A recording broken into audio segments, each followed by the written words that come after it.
This is your Northwoods hunting tip of the week. When looking for a deer or deer in the woods, don't look for the deer itself. Look for movement. You'll be able to see a lot more mammals that way, and birds, squirrels, raccoons, possums, whatever the case is. But also you'll be able to take and see the movement of a deer.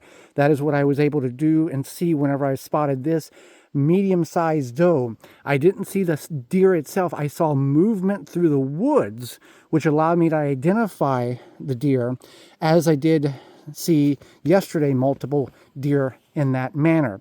So don't look for the deer itself. Look for the movement in the woods in order to find the deer. This has been your Northwoods hunting tip of the week.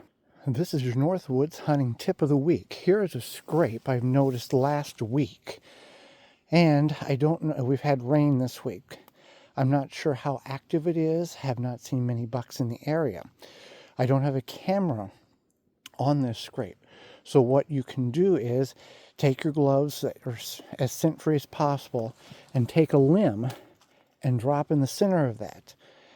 Then the next time, if you're walking by going to your stand, or you can get in the woods quietly, you can see if that has been disturbed, seeing if the scrape is active.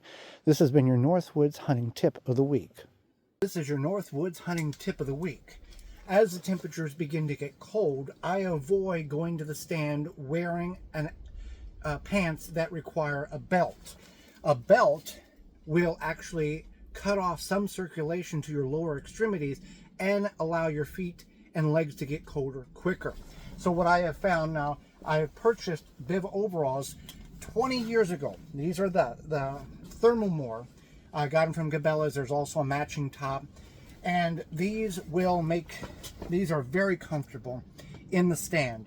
I actually sweat in them. Either if it's really cold, I'll wear thermals, otherwise nothing at all underneath this. And in combination with thermal insulated boots and hot hands, I can sit in the stand all day if I choose to by having the proper clothing. This has been your Northwoods hunting tip of the week. This is your Northwoods hunting tip of the week. When muzzleloader hunting, you're bringing additional accessories into the woods with you.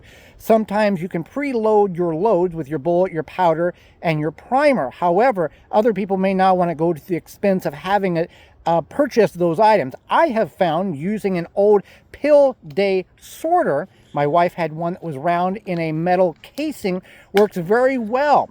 You can, my 295 grain 50 caliber bullets pinch nice and well into each bay and do not rattle around. Where the primers are, I have one singular so I can extract it easily, and the other one I have multiple ones in. Both have cotton swabs or padding in it to reduce minimal to no noise while walking or in the stand. So you don't have to buy additional items for your muzzleloader hunt. Just be creative with what you already have. This has been your Northwoods hunting tip of the week. This is your Northwoods hunting tip of the week. When deer hunting, sound is important to know what's coming. Oftentimes we sit in the stand and we have our head on a swivel looking at specific travel routes that deer may be coming in. If you are in an opportunity where the leaves are extremely dry and there is no wind, getting to the stand can be a challenge that you wouldn't spook anything. But once in the stand, ground blind or tree stand, you can certainly look at those travel patterns and see when one is coming. But also you can just sit steady with your eyes closed and listen. The cadence of a deer walk is very distinct compared to a squirrel, a possum, a raccoon, or other animals.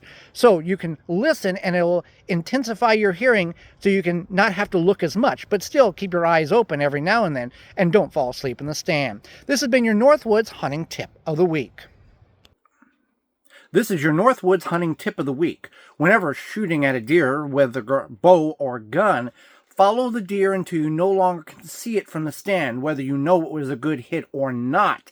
Example being, I was hunting in a stand last year, shot a deer at 13 yards, knew I'd hit it based on the sound of the arrow, and I watched it run away from me in the opposite direction it came, about 80 yards. until I no longer had visualization on it.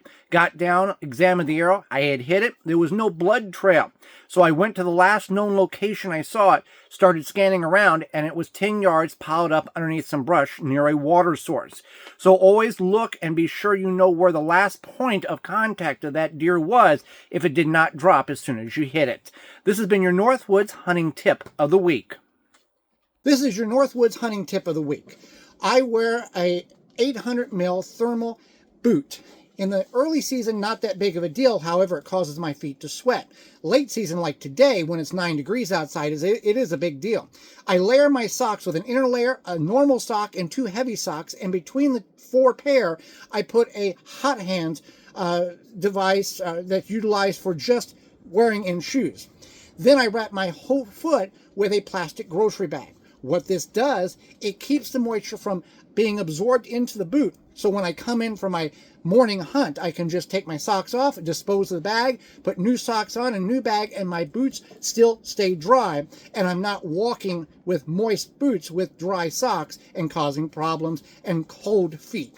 This has been your Northwoods hunting tip of the week. This is your Northwoods hunting tip of the week. Growing up, I was always told don't urinate in the woods or around your tree stands because that will spook the deer and run them out of your area. Now we have found out through studies, through articles, through YouTube videos that urination of humans do not scare deer away.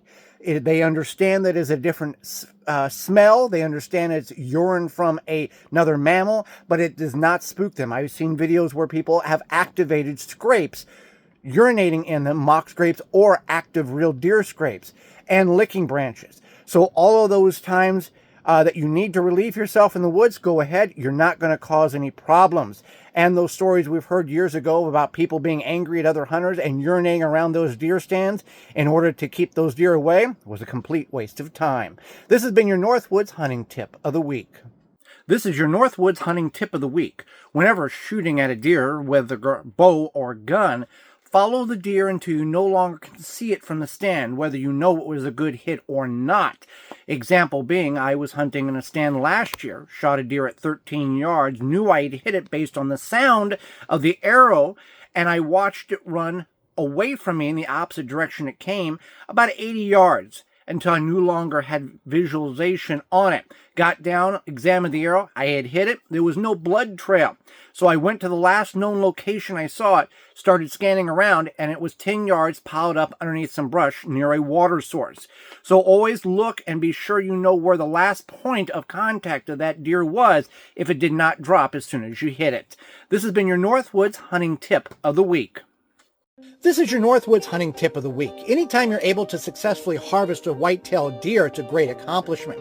However, if you're willing to brave the temperatures, later on in season is also a great time because you don't have to rush in order to process your animal because of spoilage concerns.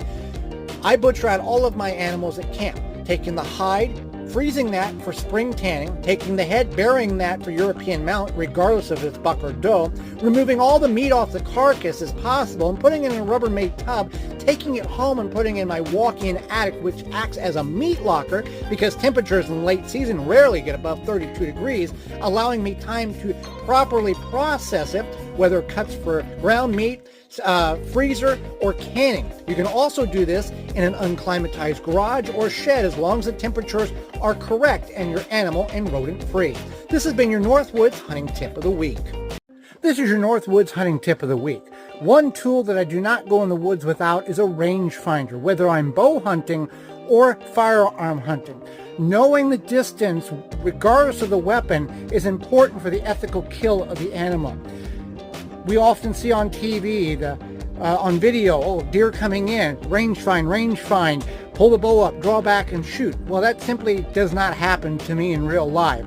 So what I do is when I get in the stand or the ground blind, I pick out a tree, a stump, a laying log, and mark in my mind, okay, that's 20, that's 30, that's 70 yards. So I know at the time of appearance, I don't have to think, I can just react. If you're in an open area, you can actually, before season, go in and mark and put like limbs, stick in the ground, 50, 100, 150, to make your hunt more successful. This has been your Northwoods hunting tip of the week.